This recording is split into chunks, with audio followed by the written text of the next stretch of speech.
تمهید. پیر رومی مرشد روشن ضمیر، کاروان عشق و مستی را امیر. منزلش برتر ز ماه و آفتاب، خیمه را از کهکشان سازد طناب. نور قرآن در میان سینه اش، جام جم شرمنده از آیینه اش.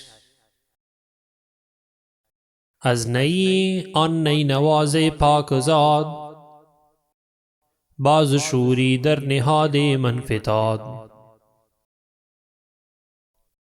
گفت جانها محرم اسرار شد، خواب از خواب گران بیدار شد. جذبه های تازه او را داده اند، بنده های کهنه را بگشاده اند.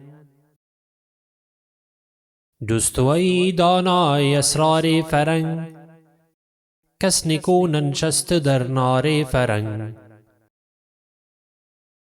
باش مانند خلیل الله مست، هر کهن بتخانه را باید شکست. امتان را زندگی جذب درون، کم نظر این جذب را گوید جنون. هیچ قومی زیر چرخ لاجورد، بی جنون ذو فنون کاری نکرد. مومن از عزم و توکل قاهر است، گر ندارد این دو جوهر کافر است. خیر را او باز می داند ز شر، از نگاهش عالمی زیر و زبر. کوهسار از ضربت او ریز ریز، در گریبانش هزاران رستخیز. تا می از میخانه من خورده ای، کهنگی را از تماشا برده ای. در چمن زی مثل بو مستور و فاش، در میان رنگ پاک از رنگ باش. عصر تو از رمز جان آگاه نیست، دین او جز حب غیر الله نیست. فلسفی این رمز کم فهمیده است، فکر او بر آب و گل پیچیده است. دیده از قندیل دل روشن نکرد، پس ندید الا کبود و سرخ و زرد. ای خوشان مردی که دل با کس نداد، بند غیر الله را از پا گشاد. سر شیری را نفهمد گاو و میش، جز به شیران کم بگو اسرار خویش. با حریف سفله نتوان خورد می، گرچه باشد پادشاه روم ری. یوسف ما را اگر گرگی برد، به که مردی ناکسی او را خرد.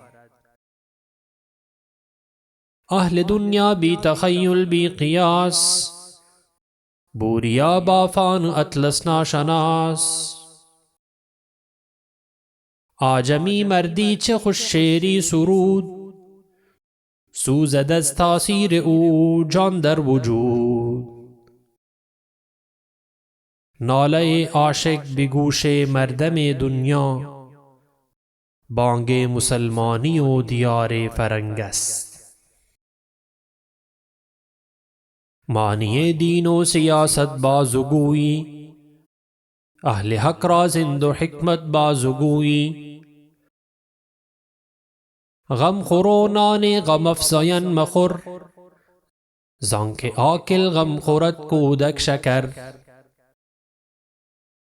خرقه خود بارست بر دوش فقیر، چون صبا جز بوی گل سامان مگیر. قلزمی با دشت و در پی هم ستیز، شبنمی خود را به گلبرگی بریز. سر حق بر مرد حق پوشیده نیست، روح مومن هیچ میدانی که چیست. قطره شبنم که از ذوق نمود، عقده خود را به دست خود گشود. از خودی اندر ضمیر خود نشست، رخت خویش از خلوت افلاک بس. رخ سوی دریای بی پایان نکرد، خویشتن را در صدف پنهان نکرد.